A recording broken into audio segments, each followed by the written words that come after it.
الله تعالى في كتابه الكريم: أعوذ بالله من الشيطان الرجيم. بسم الله الرحمن الرحيم. والعصر إن الإنسان لفي خسر إلا الذين آمنوا وعملوا الصالحات وتواصوا بالحق وتواصوا بالصبر. وقال أيضا: إنا أعطيناك الكوثر فصل لربك وانحر إن شانئك هو الأبتر. وقال النبي صلى الله عليه وسلم: من كان يؤمن بالله واليوم الآخر فليقل خيرا أو ليصمت، أو كما قال النبي صلى الله عليه وسلم. Pada sore hari ini, mengawali pertemuan kita,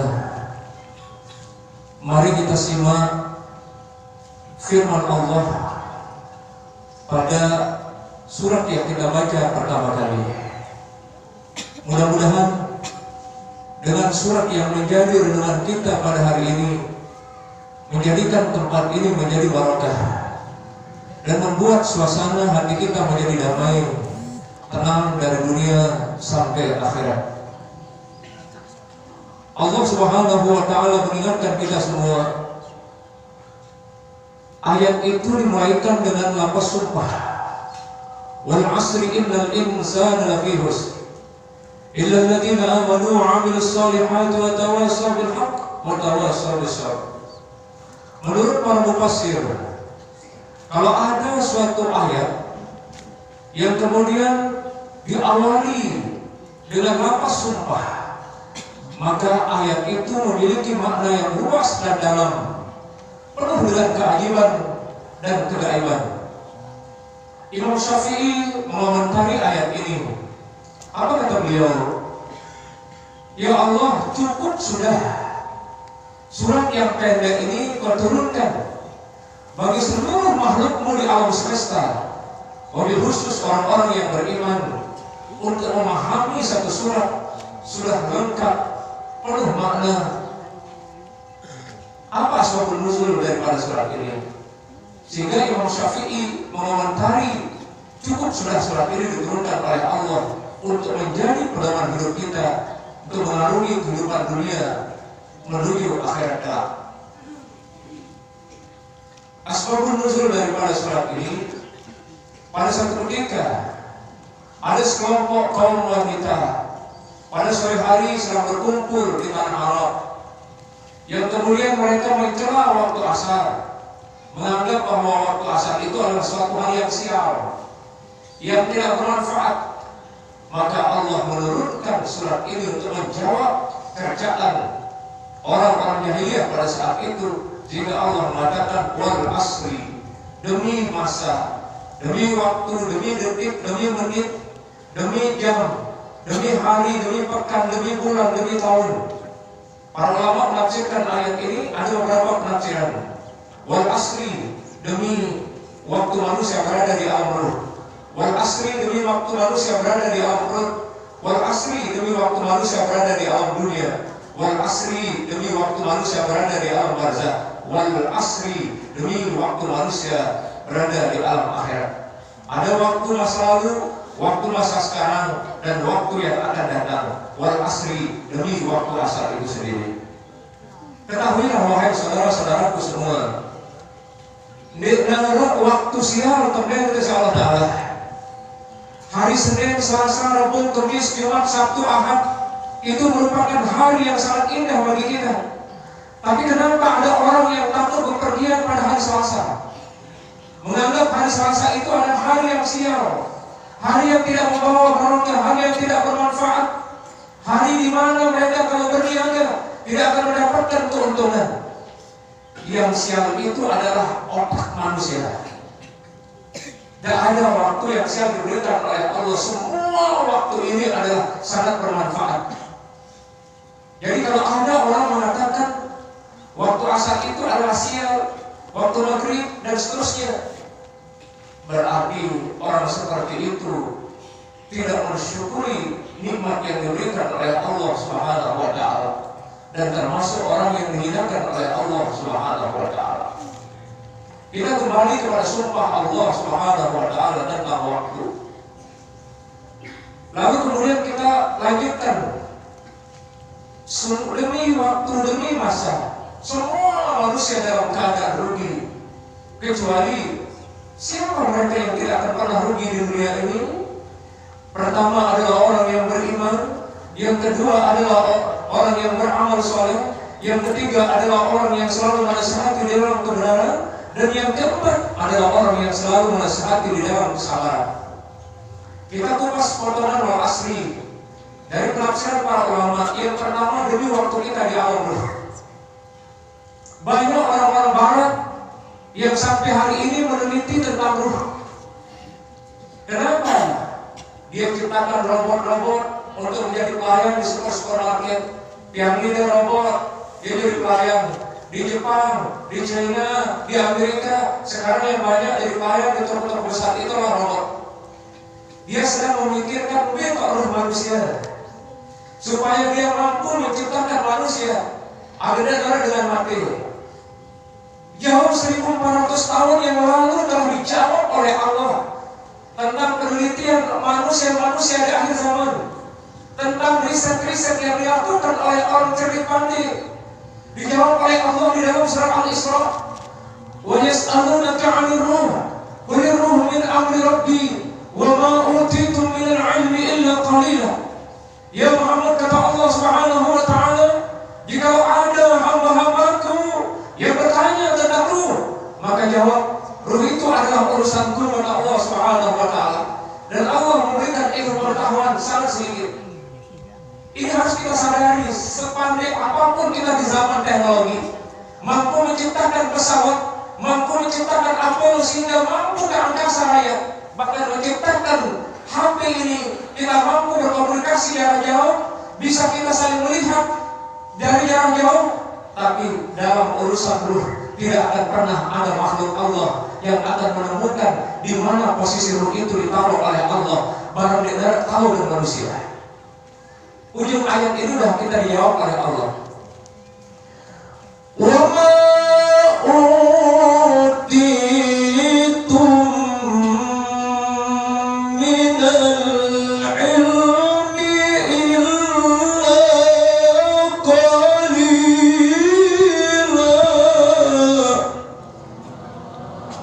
Sedikit. Maka ada orang Amerika, Jerman yang pernah membedah manusia untuk meneliti ruh itu.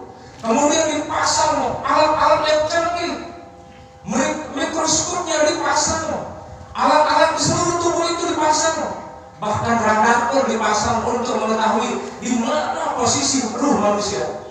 Akhirnya dimasukkan 3 orang yang sudah dibedah, mayat yang sudah dibedah, kemudian lengkap dengan radar yang canggih yang mampu mendeteksi kejauhan-kejauhan.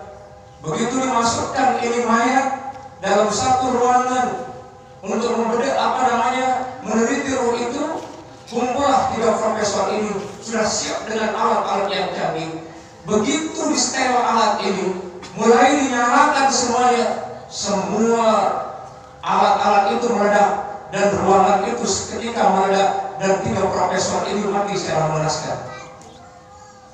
Tidak ada yang sanggup Bapak Ibu.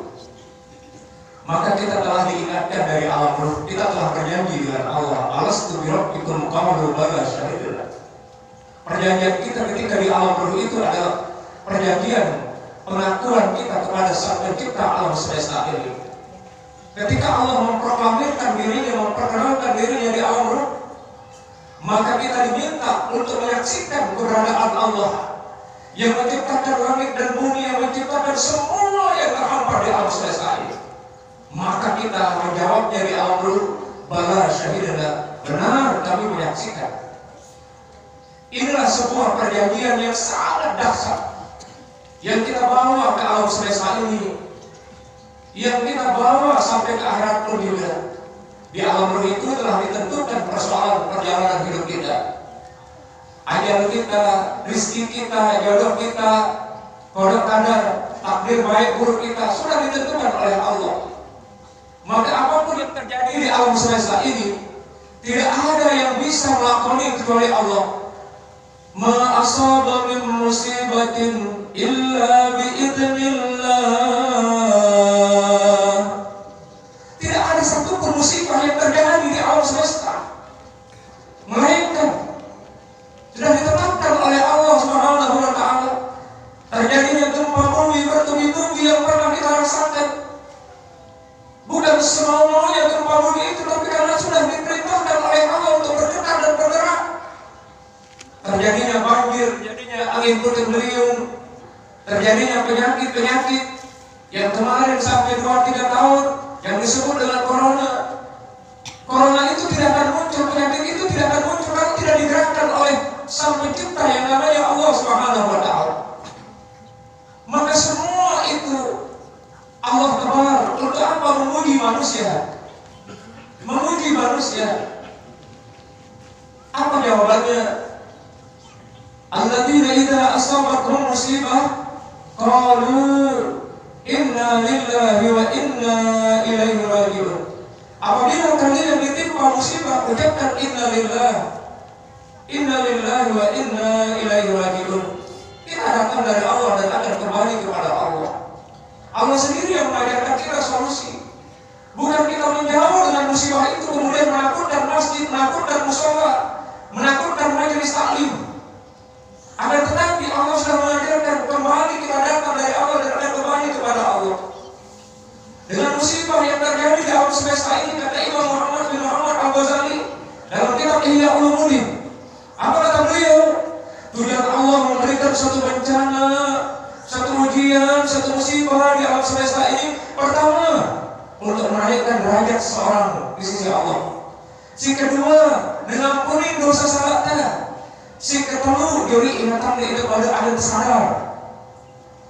Jadi kalau Allah mau mengangkat derajat seseorang, kalau Allah mau menaikkan kelas seseorang, maka diuji, dibanting, diberikan persoalan-persoalan yang pelik, persoalan-persoalan yang sukar, persoalan-persoalan yang berat. Para nabi-nabi itu diuji. Nabi Yunus untuk menjadi seorang nabi, waktu ketika belum diangkat, Nabi Yunus ibnu Matta alaihissalam, 500 aulia Allah dikumpulkan untuk diseleksi siapa yang lulus menjadi nabi dan rasul. Ternyata yang lulus dari 500 para wali-wali Allah itu adalah Nabi Yunus ibnu Matta. Apa yang terjadi pada diri Nabi Yunus alaihissalam ketika meninggalkan kaumnya yang pada saat itu menyembah api, menyembah matahari? Maka di tengah lautan diuji oleh Allah, kapal goyang, kemudian diundi, saya sial, saya jual petaka kata pada. Siapa yang jatuh namanya 3 kali nanti, ia mendorong di lautan ini, ia mentesongkelang, ia menterian. Maka jatuhlah nama Nabi Yunus alaihissalam 3 kali. Maka apa yang terjadi? Allah telah menyiapkan ujian yang berat di tengah laut. Allah mendatangkan ikan Hud. Ada riwayat lain mengatakan ikan Hud. Lalu kemudian ditelan Nabi Yunus alaihissalam. Nabi Yunus dikarantina oleh Allah dalam perut ikan selama 40 hari 40 malam dengan 3 kegelapan. Kegelapan yang pertama adalah kegelapan di dalam perut ikan. Kegelapan yang kedua adalah kegelapan dasarnya, kegelapan lautan. Dan yang ketiga adalah kegelapan malam. Kira-kira bonita terbawa si mbak. Kira-kira sanggupkah kita bertahan 40 hari 40 malam? Wajib ini itu. Betul tidak?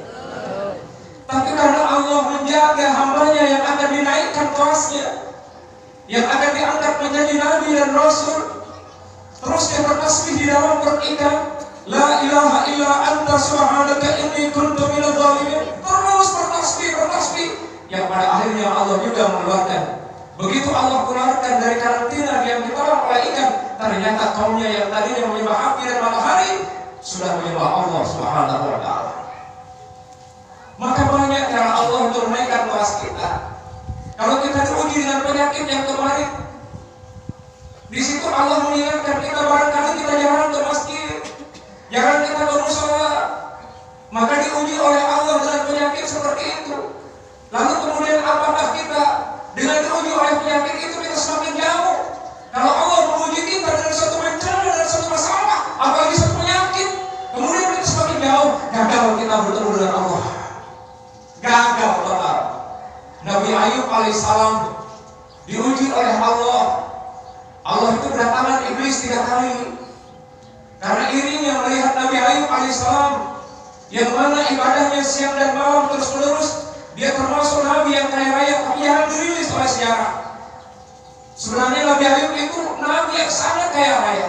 500 hektar dia punya karyawan yang banyak, kemudian kambing-kambing yang banyak. Maka iblis datang, ya Allah, tiang tunas sampai menjera sujud, jera rukuk, jera berzikir, jera beribadah Nabi Ayub ini. Coba memberi judul ujian. Ia tahu dan tidak panjang dah. Munda uji aku jera beribadah berarti ada. Maka Allah menjawab permohonan iblis. Ujian pertama, dia melantahkan dan hancurkan itu kebun 500 hektar. Dibakar itu, terbakar kebunnya Nabi Ayub alaihissalam. Kemudian setelah terbakar, ludes, buah-buahan sedang ada dipanen.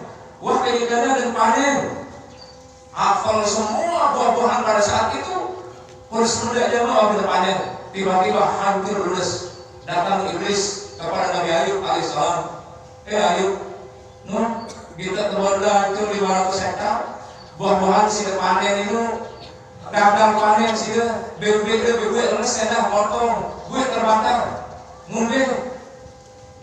Apa jawaban Nabi Ayub? Kebun, kambing, buah-buahan itu bukan milik saya, miliknya Allah. Kapan saja dia mau ambil, terserah bagaimana cara mau ngambilnya, saya tidak peduli. Kok kenapa kamu yang repot? Saya aja pemiliknya nggak pernah repot, kok kamu yang bunda? Ini siapa sih kamu ini?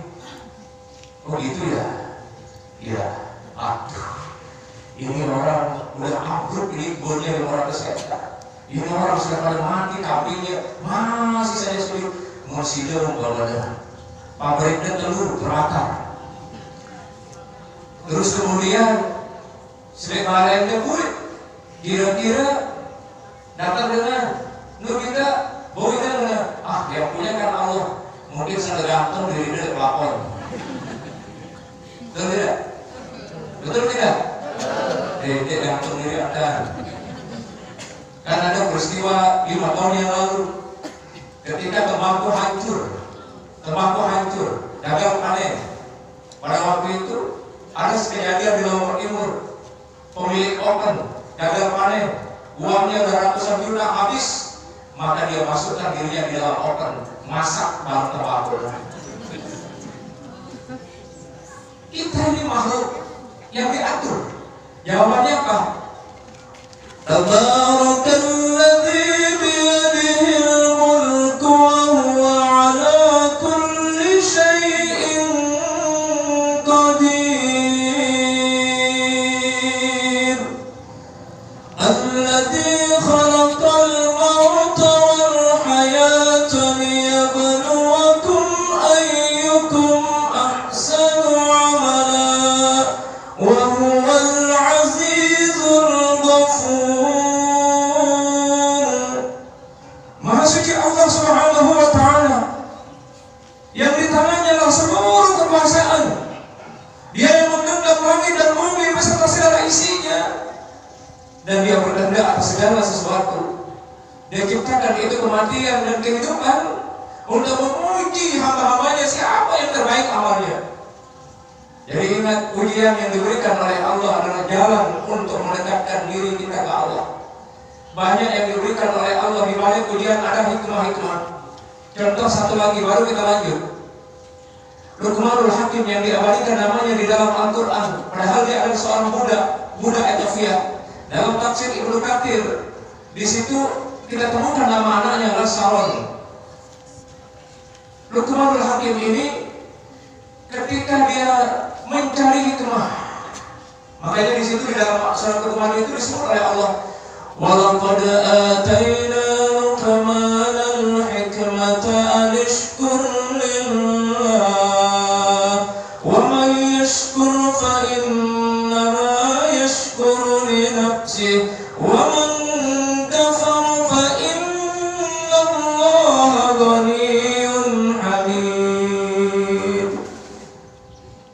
Ketika Luqmanul Hakim pernah bertanya kepada 500 wali untuk wali itu ditanya satu persatu, tapi jawaban tidak memuaskan bagi Luqmanul Hakim. Akhirnya dia masuk hutan, keluar hutan. Singkat cerita, setelah dia mencari hikmah itu, tiba-tiba di tengah padang pasir beliau tertusuk kakinya dengan tulang unta. Lalu dari balik gunung, sela-sela gunung itu terdengar suara, wahai Luqmanul Hakim, itulah hikmah yang kau cari. Itulah hikmah yang kau cari. Hikmah itu apa? Allah menjawabnya, yu'til hikmata man yasha wa man yu'tal hikmata faqad utiya khairan katsira wa ma yadhakkaru illa ulul albab. Allah memberikan hikmah kepada siapa saja yang dia kehendaki, dan barang siapa yang mampu mengambil hikmah dari setiap episode perjalanan hidupnya, maka Allah akan memberikan kebaikan yang banyak. Para ulama menafsirkan kata hikmah itu apa? Hikmah itu, ada sebagian ulama menafsirkan hikmah itu adalah suatu ilmu laduni. Makanya tidak heran kalau Luqmanul Hakim itu dalam riwayat lain, dia sudah hidup di zaman Nabi Daud alaihissalam, bahkan pernah dia menjadi hakim yang paling adil di zaman itu. Makanya tidak heran semuanya Allah telah memberikan hikmah, suatu pengetahuan yang tidak banyak dimiliki oleh manusia. Sama dengan Nabi Khidir alaihissalam diberikan ilmu laduni oleh Allah. Salah satu contoh, ini ilmu laduni. Ketika Nabi Musa alaihissalam tampil pidato di depan seluruh kaumnya pada saat itu, kemudian ada 40 pertanyaan yang dilontarkan oleh kaumnya, dan seluruh pertanyaan itu habis dijawab oleh Nabi Musa alaihissalam. Muncullah kakek-kakek yang tua yang sangat lemah, terakhir mengangkat tangan, wahai Nabi Allah Musa, kalamullah, ya Allah, mengenal aku kita kecerdasan deh, dari lalu pintar deh, wahai Nabi Musa. 40 dengan pengetahuan lesak pertanyaan itu kuat dijawab dengan memuaskan. Ku pengetahuan orang yang pintar lihat zamannya begini. Jawab Nabi Musa sempat dia mentok di mana, akhirnya ditegur oleh Allah. Musa, kan pengen daerah dengan pintaran sida pintu panjangku sekarang hidir.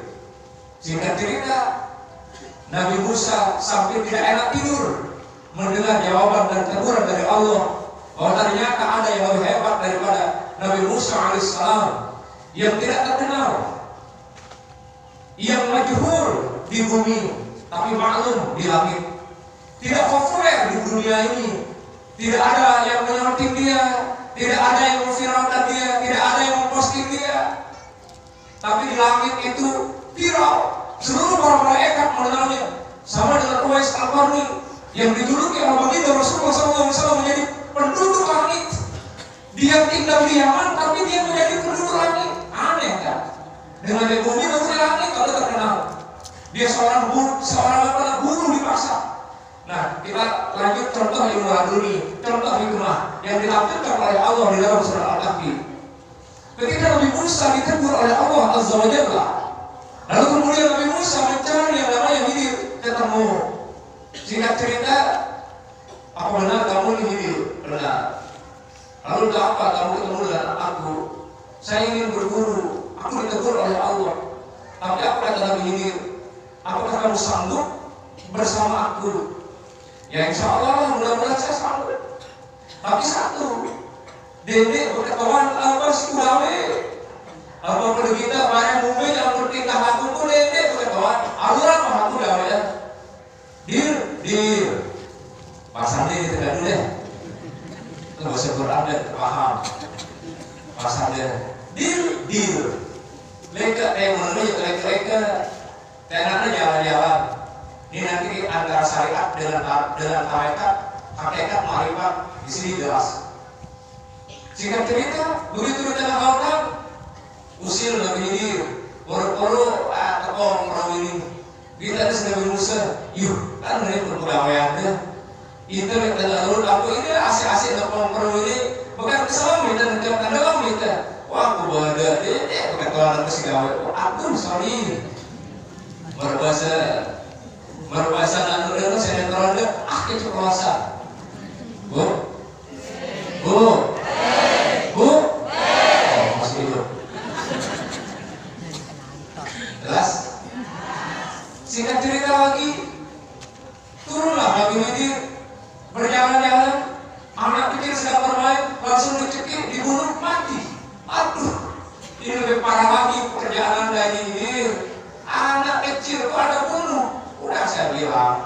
Dia berkawan aku sih aku aduh keceplosan lagi. Singkat cerita yang ketiga, tembok yang sudah hancur dibangunin sama Nabi Khidir. Apa kata Nabi Musa? Ini pulau Ramadan. Tenggari dendam berbahasa Melayu. Bahasa Mas Pagi tenggari apa? Nyeng mah. Dia bertempuh bahasa Melayu. Seluruhnya aku ngajeng ini. Kasuan dia tuan guru ini. Ini bilang ini. Menurut dia nonton ini aku.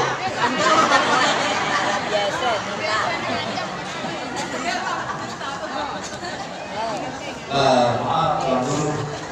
Maaf pelinggi ini dari sepeda kita lihat motor. Jelas? Jelas? Nah, jelasin waktu lagi kan? Nelayan. Dan ada dulu yang percaya. Oh, menurut sih pada dia. Wah, badannya bersama mulai dia. Kan semati karena uji apa salahnya dia ada menurut dia itu dia salah lain. Tapi kalau anak ini besar nanti dia yang yang menghalangi ketaatan orang tuanya.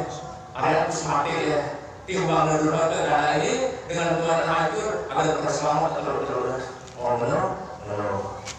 Ketemu kan bangun tembok dari dia turun ke hatan ayah dia juga mulai berbeda ya.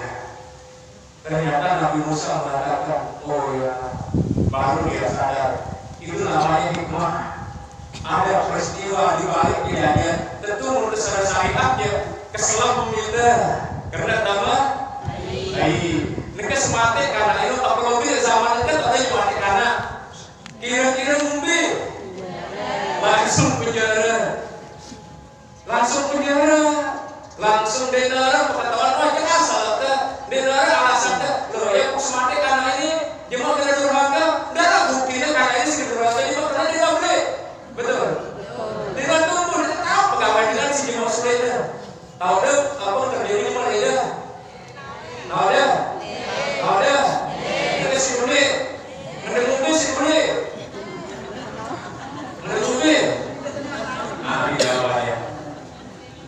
وما تدري نفس ماذا تكسب غدا وما تدري نفس بأي أرض تموت إن الله عليم خبير.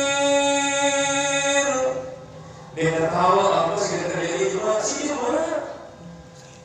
Saking berkumang itu oleh masjid. Padahal guru dan lagi guru dan keluar guru dan apa? Barang lebih kalau ada meninggal dunia itu orang lepas ke, lekebon ke, leranjang ke, atau guru teh jual kopi, mohon mundur sepi. Ada nggak? Ada nggak? Nabi itu tahu perjalanan anak kecil itu yang usia pun karena apa? Sketsa perjalanan anak itu sudah diberitahu oleh Allah. Kenapa diberitahu oleh Allah? Karena kecemerlangan hatinya Nabi Khidir yang ditanamkan hikmah oleh Allah, sehingga peristiwa yang akan datang pun sudah dibuka oleh Allah bagi khususnya Nabi Khidir alaihissalam. Maka dia berani melakukan itu karena telah diberikan gambaran oleh Allah. Mulirnya udah semati karena oleh tulis borong oleh borong tulis bui. Kalau kau betul tidak? Nah ini salah satu contoh. Baik kita lanjut Bapak Ibu. Ujian. Jadi di awal bulan itu kita sudah diberikan takdir oleh Allah perjalanan kematian kita, perjalanan rezeki kita, jodoh, kemudian takdir baik buruk. Makanya ada heran, orang dengan ngambung berjodoh, si dengan cemok, betul tidak? Betul tidak? Orang dengan mas pagi berjodoh, si dengan kerua, betul? Orang dengan kerua berjodoh, si dengan labuan. Lain ketentuan jodoh dari Allah Ta'ala. Pasangan hidup itu ketentuan si Allah Ta'ala. Kematian telah jelo apa, jelo Senin, jelo Selasa, jelo Rabu, jelo Kamis, jamnya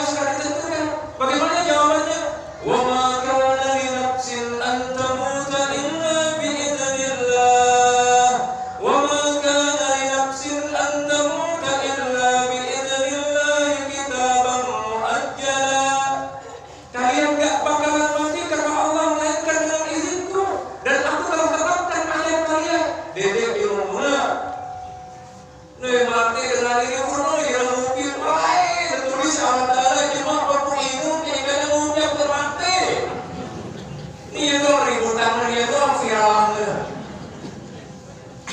motor nyuksep di jurang walain sketsa si Allah Ta'ala motor keseknya ke dalam jurang tidak perlu untuk biru boleh biru jadi hidup lebarin apa hubungan motor berisi dah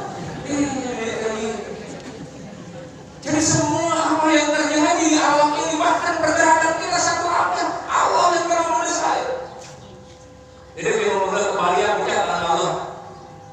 Oh, dia tetanggaku ya amalan berdoa baru tiba-tiba mati mulai sakit pada iya dong dalam pikirannya. Terus banyak posting di Facebook banyak posting ini pegawai yang jodoh pulang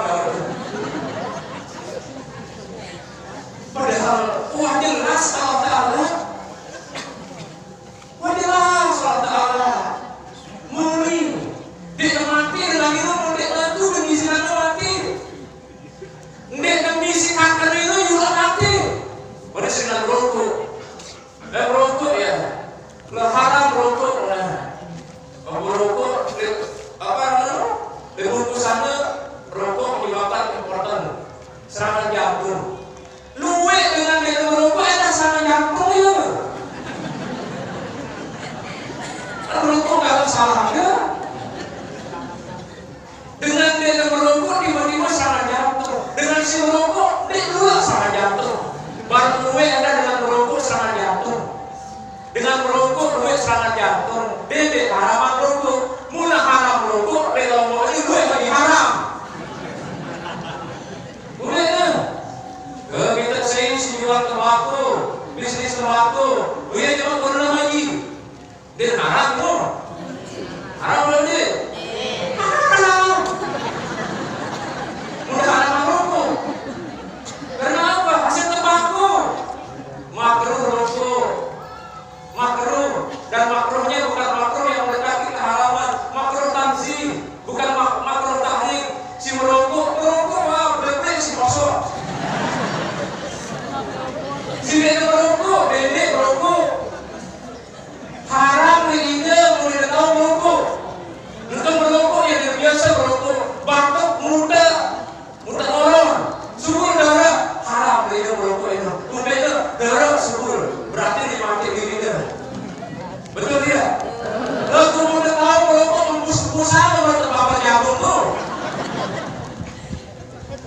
jelas si merokok ini adalah dengan si dia merokok dengan si dia merokok ini adalah dengan merokok luwek dengan merokok ini mulai dengan serangan jantung luwek dengan merokok mulai dengan serangan jantung ini mulai important baru luwek dengan merokok importantnya ada serangan jantung ya ada jari jantung itu oleh Allah Ta'ala betul tidak? Mula-mula dengan merokok terus kemudian serangan jantung setiap orang yang merokok langsung dia ngomel serangan jantung tuh minum dia merokok waduh ngeri tidak? Ini ahli sabang deh gini nih mulai baiknya serangan jantung orang dari luar mungkin dari luar kayak takut jantung nendah tiba-tiba ya di luar mati persa di dokter iya serangan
Lanjut.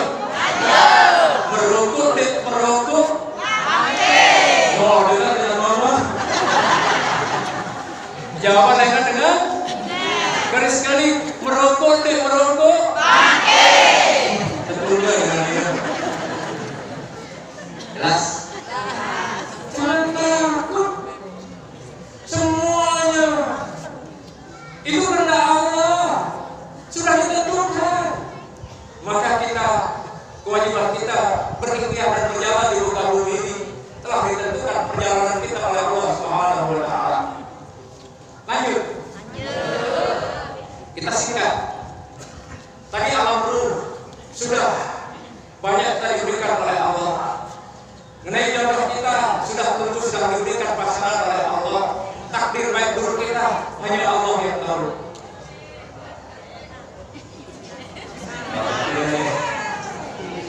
Oh no, jauh-jauh dengan murid-murid wah tak tanya nah.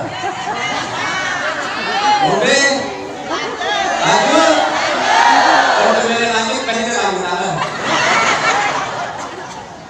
Mesti alam ruh deman, alam perut, deman alam dunia, deman alam kubur, deman alam akhirat, deman beriman, deman amal soleh, deman nasihati di dalam kebenaran dan kesabaran. Mun tuntasan ini barang isi tak selesai. Boleh tidak? Ini bertanggung jawab. Kemudian satu dia di telepon. Ngaji sampai tuntasan al-asri. Buat bahaya. Aman ini boleh. B sejauh lengan B. Kamput beri.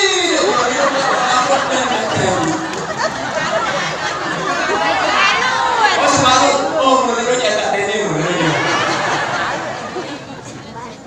Wah kamput benar yang semalu. Atau dia beli itu beli pesantren. Beli. Baik Bapak Ibu terima kasih. Jadi saya singkat Bapak Ibu. 4 manusia yang tidak akan pernah kelakar di alam semesta ini. Pertama orang beriman, kedua orang yang beramal soleh, yang ketiga orang yang menasihati dalam kebenaran dan kesabaran. Dan mudah-mudahan kita tergolong orang-orang yang beriman yang selalu bahagia di dunia ini. Siapa mereka? Innamal mu'minuna alladzina idza dzukirallahu wajilat qulubuhum wa idza tuliyat 'alaihim ayatuhu zadatuhum imana wa 'ala rabbihim yatawakkalun. Tanda peluntur menjadi orang yang beriman apabila disebut asma Allah bertambah hatinya. Kemudian peluntur membaca Al-Quran bertambah imannya. Peluntur bertawakal kepada Allah. Peluntur melaksanakan sholat dan peluntur mendermakan hartanya di jalan Allah. Maka itulah tanda-tanda orang yang beriman yang benar di sisi Allah. 5 tanda ini mudah-mudahan orang itu selaku. Dan berzikir, dan demen baca Quran, dan bersandar di Allah Ta'ala di urusan bol dunia ini. Selama dia bertawakal di Allah Ta'ala, anda bingung ngadepin dunia ini. Beda dia bingung. Ini rumin kupanen, harga termacet, bilang ke papa kupanen yang muda wah termacet ini. Papa giliran itu alat yang lain gitu. Menurut kata